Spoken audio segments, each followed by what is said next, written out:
सबसे पहले बड़ी खबर बांग्लादेश से, जहां पर एक बार फिर तशद्दुद भड़क उठा है। जहां पर एक हमले के बाद ही तकरीबन 25 अफराद जख्मी हुए, जिसके बाद ही एक मशहूर बांग्लादेशी गुलकार जेम्स का कंसर्ट मनसूख कर दिया गया है। बड़ी और अहम खबर, मशहूर बांग्लादेशी गुलकार जेम्स का एक कंसर्ट फरीदपुर में तशद्दुद के वाक़े के बाद मनसूख कर दिया गया है। मकामी मीडिया के मुताबिक ये वाक़या ढाका से तकरीबन 120 किलोमीटर दूर पेश आया है, जहां हमले में 25 से ज़ायद अफराद जख्मी हुए हैं। रिपोर्ट्स के मुताबिक कंसर्ट गुज़श्ता रात तकरीबन 9 बजे का मकामी स्कूल की सालगिरह की तकरीबात के तहत मुनक्किद होना था, और इस दौरान नामालूम अफराद के एक ग्रुप ने ज़बरदस्ती पंडाल में दाखिल होने की कोशिश की और जो वहां पर लोग मौजूद थे उन पर ईंटें और पथराव शुरू कर दिया, जिससे मौके पर भगदड़ और अफरा तफरी फैल गई है। मकामी रिहायशियों का कहना है कि प्रोग्राम में मौजूद तलबा ने इब्तिदा में हमलावरों को रोकने की कोशिश की, ताहम सूरत हाल तेजी से काबू से बाहर हो गई और अभी तक जो इतलात मौसूल हो रही है कि 25 अफराद जख्मी हुए हैं, जबकि मुतअद्दिद जो जख्मी होने वाले हैं उनमें से कुछ की हालत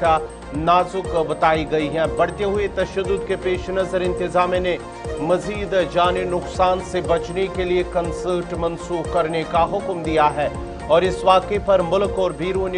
मुल्क शदीद रद्दअमल भी सामने आया है। जलावतन बांग्लादेशी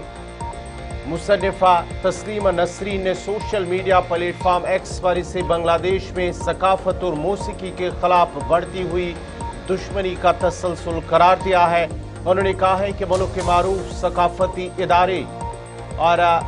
जो हालिया बरसों में निशाना बन चुके हैं, जो बांग्लादेश के सेक्युलर और तरक्की पसंद सकाफती रिवायत की अलामत रहे हैं। तस्लीमा नसरीन का कहना था कि इंतहा पसंद अनासर ये तय कर रहे हैं कि कौन सी सकाफती सरगर्मियाँ काबिल कबूल है, जिसके बायस बैन अल-अक़वामी सतह के फनकार भी सिक्योरिटी खदशात की वजह से बांग्लादेश में परफॉर्म करने से हिचकिचा रहे हैं। उन्होंने हालिया मिसालें देते हुए कहा कि कई गैर मुल्की मौसीकारों ने हिफाजत के खदशात के बायस अपने प्रोग्राम मनसूख किए हैं।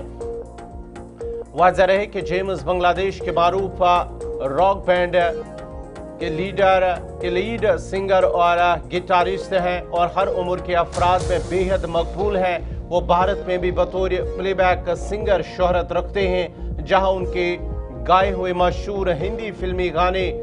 बीगी बीगी और अलविदा खासे मकबूल हुए हैं। तज्जियाकारों का कहना है कि जेम्स जैसे बड़े फनकार के कंसर्ट में खलल इस बात की निशानदेही करता है कि इंतहा पसंद अनासर मजीद बेखौफ हो चुके हैं। हालिया महीनों में सकाफती इदारे फनकारों, सहाफ़ी और मीडिया हाउसेस को धमकियां, तोड़फोड़ और हमलों का सामना भी करना पड़ा है। दूसरी जानिब मोहम्मद यूनुस की क़यादत में कायम अबूरी हुकूमत को बिगड़ते हुए अमन अमान की सूरत हाल पर शदीद तनकीद का सामना भी है, और इसका कहना है कि जो नाकायदीन है उनका कहना है कि पुरतशद्दुद हुजूम को काबू में लाने में नाकामी से अदम इस्तेहकाम बढ़ रहा है, जिसके असरात फरवरी में मुतवक्का आम इंतखाबात पर भी पड़ सकते हैं।